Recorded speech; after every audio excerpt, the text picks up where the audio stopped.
Hello student. बेटा ये chemistry का चैप्टर 3 मेटल नॉन मेटल, और आपको आपके एग्ज़ाम के हिसाब से सभी एनसीईआरटी बेस्ड एमसीक्यू क्वेश्चन कराए गए हैं। आप इन एक एक करके सभी एमसीक्यू क्वेश्चन को देखिए। जैसे फर्स्ट आता है, metal in their pure state have a shining surface, this property is called. यानी कि इस मेटल पर जो शाइनिंग सरफेस होती है उस प्रॉपर्टी को हम क्या कहते हैं। ऑप्शन है मेटेलिक लस्टर, बर्टाइलनेस और मेलेबिलिटी। तो इसे हम कहते हैं मेटेलिक लस्टर। इसका आंसर हो जाएगा मेटेलिक लस्टर। यानी कि शाइनिंग सरफेस जो होगी उस पर चमक जो होती है उसको उसका नाम से जाना जाता है, शाइनिंग सरफेस को मेटेलिक लस्टर या लस्टर्स भी कह देते हैं। तब आता है क्वेश्चन नंबर 2। क्वेश्चन नंबर 2 में देखिए, metals are generally in nature. Metals की नेचर कैसी होती है, हार्ड, सॉफ्ट या थिक। भाई मेटल तो सभी ज़्यादातर हार्ड ही होती है, मोस्टली मेटल्स जो होती हैं वो जनरली हार्ड होती हैं। तो इसलिए इसका ऑप्शन है third question, some metals can be beaten into thin sheet. हम उसे पीट कर थिन शीट में बदल दें, इस प्रॉपर्टी को क्या कहा जाता है। आपने चैप्टर में पढ़ा था, सबसे पहले ही शुरू में 2-3 प्रॉपर्टी फिजिकल प्रॉपर्टी है, तो उसको कहा जाता है मेलेबिलिटी। थिन शीट में बदलना मेलेबिलिटी कहा जाता है। तो इसका ऑप्शन हो जाएगा बी। अभी आपका नेक्स्ट क्वेश्चन नंबर 4। क्वेश्चन 4 है, मोस्ट मेलेबल मेटल आर्स। यानी कौन सी मेटल को हम ज़्यादा मेलेबल कर सकते हैं। Gold, silver, copper, mercury. अब इनमें से बताना है कौन कौन सी इसमें से ज़्यादा मेलेबल है। देखिए फर्स्ट है gold. Gold is most malleable metal और सिल्वर भी मोस्ट मेलेबल मेटल। तो इसका मीन्स आ जाएगा, इसका ऑप्शन जो होगा फर्स्ट ए एंड बी, यानी gold and silver are most malleable. 5वां क्वेश्चन है, the ability of metals to be drawn into thin wires is called brittleness, malleability, metallic lustre, और डी ऑप्शन है डक्टिलिटी। आपको पता है कि वायर जब बनाते हैं तो वायर बनाने की प्रॉपर्टी को, यानी कि मेटल की जो है प्रॉपर्टी जिससे हम उसे खींचकर लंबे तारों में खींच सकते हैं, वह होती है डक्टिलिटी। तो इसका option D ductility is correct answer. आगे question number 6, dash is the most ductile metal. हमें बताना है A silver, B platinum, C gold और डी सोडियम। इन चारों में से कौन मोस्ट डक्टाइल है, किसके तार लंबे बनाए जा सकते हैं। तो बिल्कुल सीधा सीधा होगा कि gold is the most ductile metal. यानी कि सबसे ज़्यादा लंबे तार हम किससे बना सकते हैं, गोल्ड से बना सकते हैं। तो गोल्ड ही मोस्ट डक्टाइल मेटल के नाम से जाना जाता है। आगे question number 7, it is because of the metals can be given different shape according to our needs. हम अपनी नीड के अकॉर्डिंग मेटल को डिफरेंट शेप में चेंज कर देते हैं, उस प्रॉपर्टी को क्या कहा जाता है। मेलेबिलिटी, डक्टिलिटी, मेलेबिलिटी, डक्टिलिटी और ब्रिटलिटी।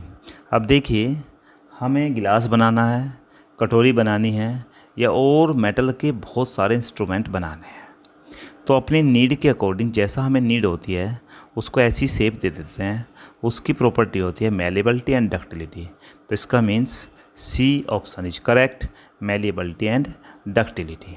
आगे question number 8, dash are good conductors of heat and have high melting points. हमें बताना है कौन सा गुड कंडक्टर होता है हीट का और उसका मेल्टिंग पॉइंट भी हाई होता है। तो आपको पता होगा केवल ऐसे मेटल्स ही होते हैं, भाई नॉन मेटल के भी मेल्टिंग पॉइंट कम होते हैं, मेटलॉइड्स के कम होते हैं। तो मेटल्स जो हैं वो good conductors of heat and electricity दोनों होते हैं, और मेटल्स के melting and boiling point both are high. तो इसका मीन्स ये हुआ कि metals are good conductor of heat and high melting point. A option is correct. 9, the best conductor of heat are silver. हमें बताना है कि बेस्ट कंडक्टर ऑफ हीट यानी कि सिल्वर है, और सिल्वर के अलावा और कौन सा हो सकता है इन 4 ऑप्शन में से। गोल्ड है, कॉपर है, टंगस्टन है, मरकरी है। अब हम इसका देखें क्या क्या इसके किस कारण से, यानी कि gold is silver and gold heat के अच्छे होते हैं, तो आंसर आ जाएगा गोल्ड। हम इसमें टंगस्टन की बात करें तो टंगस्टन का क्या होता है, फिलामेंट होता है।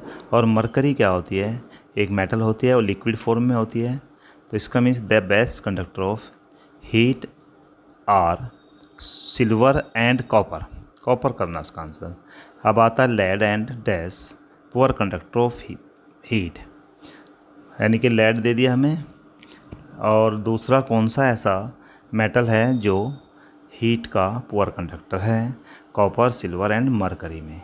अब देखिए इसका आंसर होगा मरकरी, यानी कि लेड एंड मरकरी, क्योंकि मरकरी भी क्या होता है, रूम टेम्परेचर पर लिक्विड फॉर्म में होता है, तो poor conductor of heat and electricity, जबकि copper and silver is the best conductor of heat and electricity.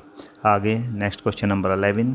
Question number 11 में दिया है the metals that produce a sound on striking a hard surface are solid said to be, यानी कि जो metal को हम किसी हार्ड सरफेस पर स्ट्राइक करें और स्ट्राइक करने पर वो हमें एक आवाज़, यानी कि क्या करे, साउंड प्रोड्यूस करे, आवाज़ दे, तो उस प्रॉपर्टी को हम क्या कहते हैं।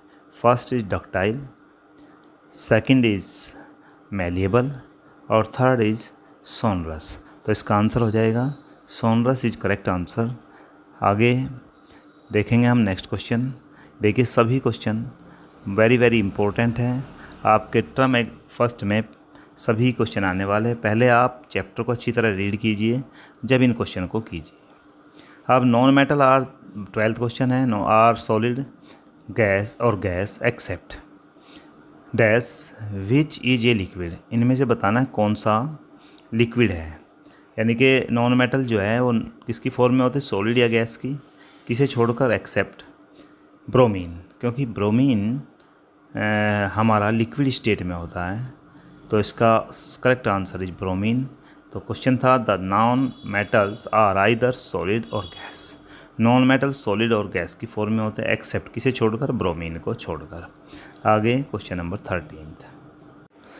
अभी आगे नेक्स्ट क्वेश्चन की बात करें तो 13th क्वेश्चन है all metals except dash exist as solid at room temperature, सभी मेटल्स रूम टेम्परेचर पर सॉलिड फॉर्म में पाया जाता है। आपने देखा होगा सिल्वर हो, गोल्ड हो, आयरन हो, कॉपर हो, सब के सब सॉलिड फॉर्म में तुम्हें दिखाई देते हैं। जितने तो आपके यहाँ घरों में बर्तन होते हैं मेटल के, वो सभी सॉलिड फॉर्म में होते हैं। परंतु हमें बताना है किसे छोड़कर, तो वहाँ पर आंसर आ जाएगा ब्रोमीन। इसको ब्रोमीन तो नॉन मेटल आ जाता है, तो यहाँ पर आएगा पोटेशियम भी लिक्विड फॉर्म में नहीं होता, तो मरकरी जो है all metal except mercury solid, तो मरकरी लिक्विड फॉर्म में होता है, कहाँ पर, रूम टेम्परेचर पर। नेक्स्ट क्वेश्चन की बात करें तो metals have high melting point but dash have very low melting point. देखिए आपके 4 ऑप्शन हैं, gallium, caesium, both gallium and caesium, तो इसका आंसर होगा बोथ गैलियम एंड सीजियम, क्योंकि मेटल्स के हाई मेल्टिंग पॉइंट होते हैं, सीजियम और गैलियम के लो मेल्टिंग पॉइंट होते हैं। तो आंसर करेक्ट आंसर सी। आगे 15 iodine is non metal, iodine एक नॉन मेटल है, फिर भी but it is sonorous malleable lustre, इसके ऊपर एक चमक होती है, जबकि अदर नॉन मेटल में लस्टर नहीं होता। Question number 16 identify the incorrect one. Carbon is non-metal that can exist in different form. Each form is called allotropes. Diamond and allotropes of carbon is the hardest natural substance known and has very high melting and boiling point. Graphite, another allotropes of carbon, is a poor conductor of electricity. अब हम इन तीनों में से देखते हैं incorrect answer कौन सा होगा। पहले वाला हमारा बिल्कुल सही है, कार्बन इज़ नॉन मेटल, क्योंकि इसके इलेक्ट्रॉनिक विन्यास 2 और 4 होता है। इलेक्ट्रॉनिक कॉन्फ़िगरेशन देखें तो 2 4 होता है, तो यह क्या आता है, नॉन मेटल की कैटेगरी में आता है और ईच फॉर्म कॉल्ड एलोट्रोप, बिल्कुल सही है। Diamond is an allotrope of carbon, सही है। Hardest natural substance known as very and has very high melting and boiling point, बिल्कुल सही, करेक्ट आंसर सी। अब आप देखते हैं graphite another allotrope of carbon, carbon is good conductor होता है, यहाँ पुअर लिखा तो यही गलत आंसर है, लास्ट वाला ऑप्शन इज इनकरेक्ट। आगे बात करें question number 17, dash are so soft that they can be cut with knife, they have low densities, इनकी डेंसिटी भी लो होती है, लो मेल्टिंग पॉइंट्स होते हैं। तो वे क्या कहलाता है? Alkali metals, alkaline earth metals, noble metals. अब हम इसका आंसर देखें तो भैया जिसकी आउटर मोस्ट सेल में 1 इलेक्ट्रॉन होते हैं वो एल्कली मेटल्स कहलाते हैं। जैसे सोडियम के आउटर मोस्ट सेल में 1 इलेक्ट्रॉन है, पोटेशियम के भी आउटर मोस्ट सेल में 1 इलेक्ट्रॉन है, तो ये सॉफ्ट होती है और नाइफ से काटी जा सकती है। तो एल्कली मेटल्स जो हैं are so soft that they are can cut with knife. 18th question, most non metal produce dash oxides when dissolve in water, यानी कि जो नॉन मेटलिक मेटल होते हैं उनके ऑक्साइड की बात करें। देखिए मेटलिक ऑक्साइड और नॉन मेटलिक ऑक्साइड हमारे पास 2 टर्म आती है, वेरी वेरी इंपॉर्टेंट है। यहाँ पे आप एक बात याद रखिए, Mb जो मेटलिक ऑक्साइड होता है, मैम मतलब मेटलिक ऑक्साइड, बी मतलब बेसिक, वो बेसिक नेचर का होता है, और non metallic oxide acidic nature का होता है। तो इसका आंसर क्या हो जाएगा? Non metal produce oxide when dissolve in water, acidic in nature, बिल्कुल पक्का। Mb याद रख लीजिए, M means metallic oxide, B means basic, और नॉन मेटलिक ऑक्साइड होता है आपका एसिडिक। तो यहाँ पर अब क्वेश्चन नंबर 19 देखते हैं, metals combine with oxygen to form metallic oxide. अभी मैंने बताया कि मेटलिक ऑक्साइड जब भी आता है आप उसको बेसिक नेचर कहिए। विच है pH ऑफ, उसकी pH क्या होगी? Less than 7, more than 7, equal to 7। आपको पता है लेस देन 7 एसिडिक होता है, मोर देन 7 बेसिक होता है, और इक्वल 7 न्यूट्रलाइज होता है। तो हम बात करें मेटलिक ऑक्साइड की, तो मेटलिक ऑक्साइड मैंने बताया Mb, तो यानी कि बेसिक नेचर का होता है। तो इसकी बेसिक नेचर जो होता है उसकी pH वैल्यू 7 से ज़्यादा होती है, ग्रेटर देन 7 होती है, और जो एसिडिक नेचर होता है उसकी 7 से कम होती है। तो यहाँ तो मेटलिक ऑक्साइड है तो ये बेसिक नेचर का होगा, और बेसिक नेचर की pH वैल्यू 7 से ज़्यादा होगी। तो बी ऑप्शन सही। 20 इनकरेक्ट आंसर हमें वो करना है। तो identify metals oxide are basic in nature, अभी मैंने बताया ही है। Some metals oxide such as aluminium oxide, zinc oxide etcetera show both acidic as well as basic behaviour. C metallic oxide which react with both acid as well as base produce salt and water is non amphoteric oxide. D non metal oxide are also called amphoteric oxide. हम इन चारों में से हमें देखना है incorrect कौन सा है। हम सबसे फर्स्ट की बात करें तो सबसे फर्स्ट में metal oxide are basic in nature, मैंने अभी बताया आपको Mb याद रखिए। तो इसका मीन्स ये हुआ मेटेलिक ऑक्साइड्स आर क्या होगा? बेसिक इन नेचर, सही option. Some metal oxide such as aluminium oxide, zinc oxide etcetera show both acidic as well as basic behaviour, ये भी बिल्कुल सही है। C metal oxide which react with both acid as well as base produce salt and water और known as amphoteric oxide, बिल्कुल सही। तो last वाला option is wrong. Most metal oxide are insoluble in water but some of these dissolve in water to form, क्या बनाएंगे में?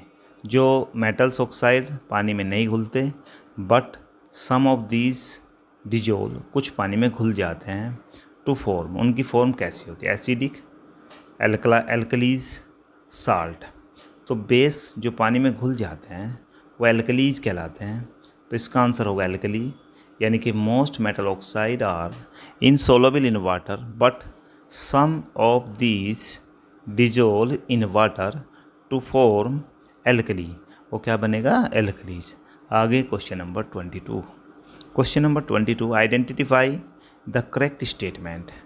Metal such as potassium and sodium react so vigorously that they catch fire if kept in the open।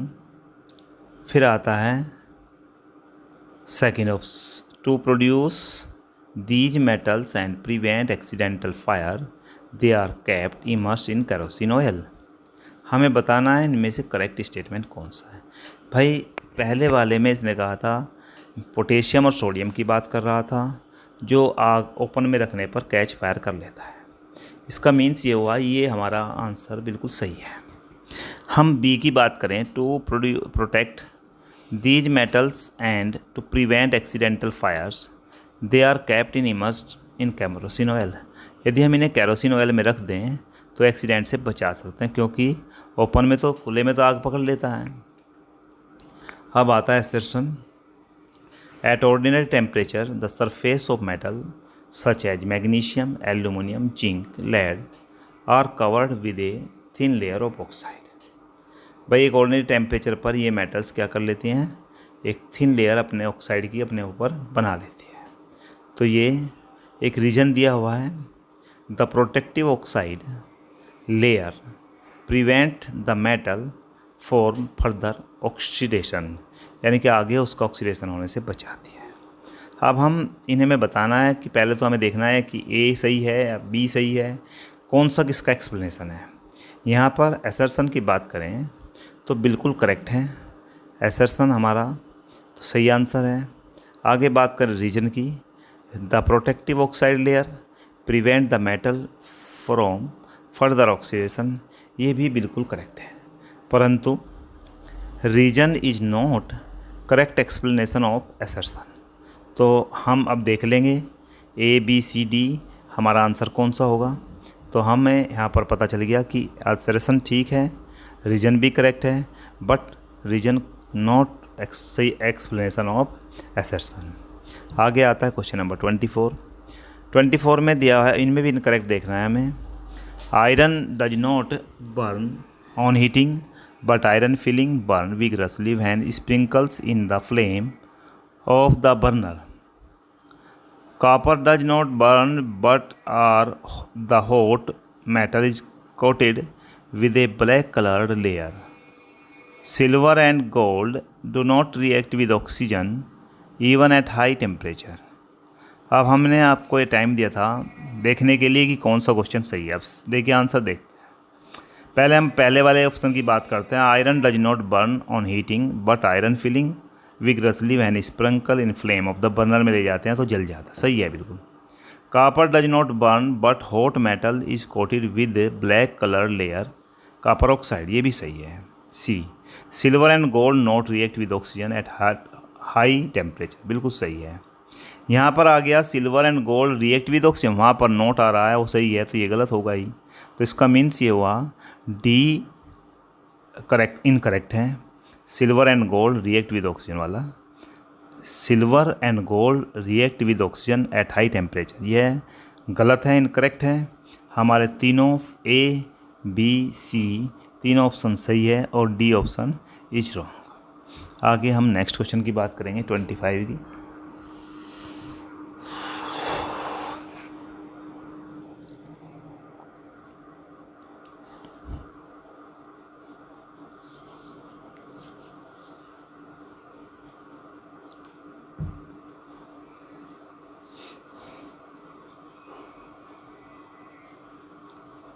अब question number 25 में आप पहले इसको पढ़िए और इसका आंसर खुद अपने आप देने की कोशिश कीजिए। जैसे हमें इनकरेक्ट बताना है, anodising is the process of thick oxide layer of aluminium. B, aluminium develops a thick oxide layer when exposed to air. C, aluminium oxide coat makes its resist to further corrosion। D, resistance can be improved further by making the oxides layer thicker। अब आपने सोच लिया होगा इसका answer कौन सा होगा, हम बताते हैं। फर्स्ट, एनोडाइज का मतलब होता है एक मेटल को दूसरी मेटल पर चढ़ाना। Anodising the process of the thin forming a thick oxide layer of aluminium, बिल्कुल सही है। Aluminium develop thick oxide layer when expose to air, ये गलत है, क्योंकि एल्यूमिनियम डेवलप करता है thin oxide layer when exposed to air. फिर है the aluminium oxide coat make it resistance to further corrosion, ये सही है। 26 identify the incorrect ones. Metal react with water and produce a metal oxide and hydrogen gas. Metal oxide that are soluble in water dissolve in it further form metal hydroxide. All metal do not react with water. Metal react with water to form metal hydroxide. अब देखते हैं इसमें कौन सा answer इसका सही होगा। आप सोचिए, आपको टाइम दिया जा रहा है सोचने का कि आप इसका आंसर को सोचिए कौन सा आंसर सही होगा। अब आपने सोच लिया होगा, अब इसका आंसर हम बताते हैं। पहले वाला बिल्कुल सही है। दूसरा metal oxide that are soluble water dissolve in it so further form a metal hydroxide, सही है। All metal do not react with water, ये भी सही है। अब डी ऑप्शन की बात करें तो metals react with water to form metal hydroxide, ये ऑप्शन इज इनकरेक्ट, तो आंसर डी इनकरेक्ट होगा। अब हम बात करते हैं आगे क्वेश्चन नंबर 27 की। 27 में भी करेक्ट इनकरेक्ट देखना है। आप पहले चारों ऑप्शन को पढ़ लीजिए अच्छी तरह से और पढ़कर इसके आंसर निकालिए अपने आप। सोचिए इसका आंसर क्या होगा। जब बताते हैं आपको 15 सेकंड का टाइम दिया जाता है।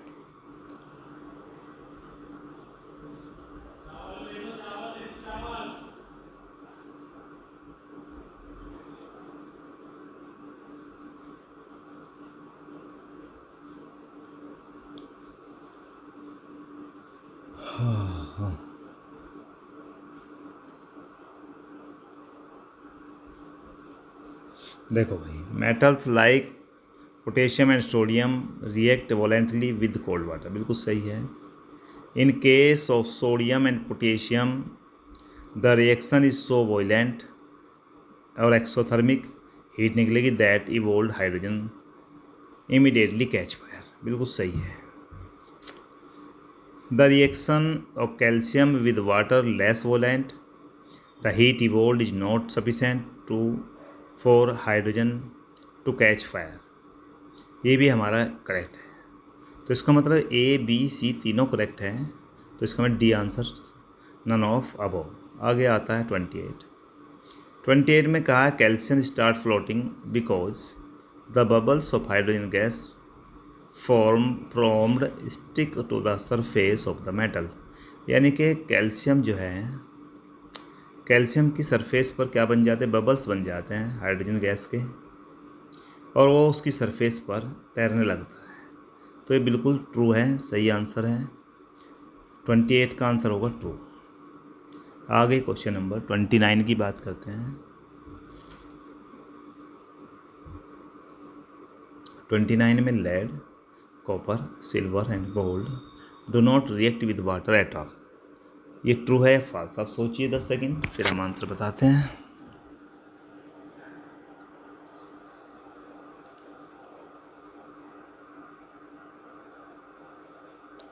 आपने सोच लिया होगा। अब आंसर इसका क्या है देखते हैं। 29 lead, copper, silver and gold do not react with water at all, बिल्कुल सही है, ट्रू आंसर होगा इसका। तो answer A, option A is correct. अब क्वेश्चन नंबर 30 की बात करते हैं।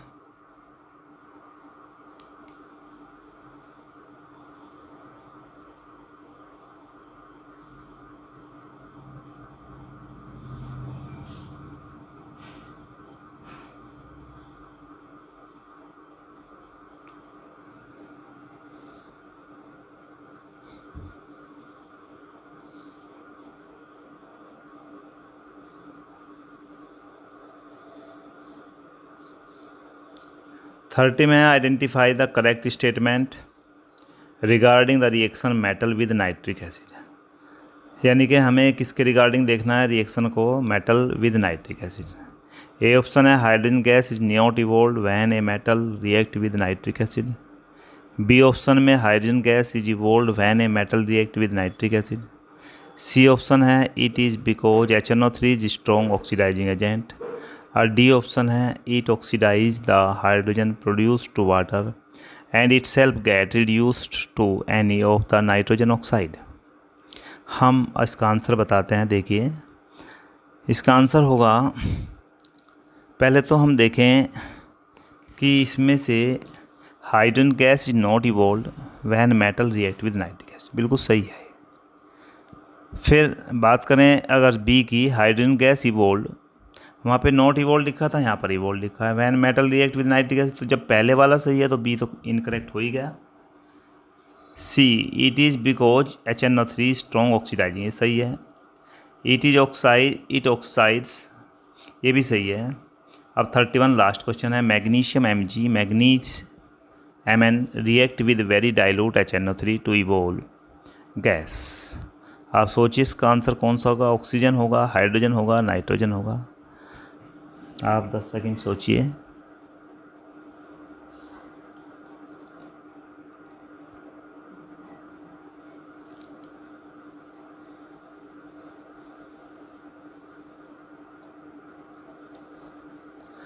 Magnesium Mg and manganese Mn जब रिएक्ट करता है वेरी डाइल्यूट HNO3 से, तो वहाँ पर एक गैस इवॉल्व होती है और उस गैस का नाम है हाइड्रोजन। तो इसका आंसर होगा हाइड्रोजन। अब इस तरह से मेटल नॉन मेटल के ये 31 मोस्ट इम्पोर्टेंट MCQ क्वेश्चन हैं। आप सब अच्छी तरह से इन्हें एक एक दो बार करिए, अपने आप आंसर लिखने की कोशिश कीजिए। आपके एग्ज़ाम के लिए वेरी वेरी इम्पोर्टेंट है। Thank you.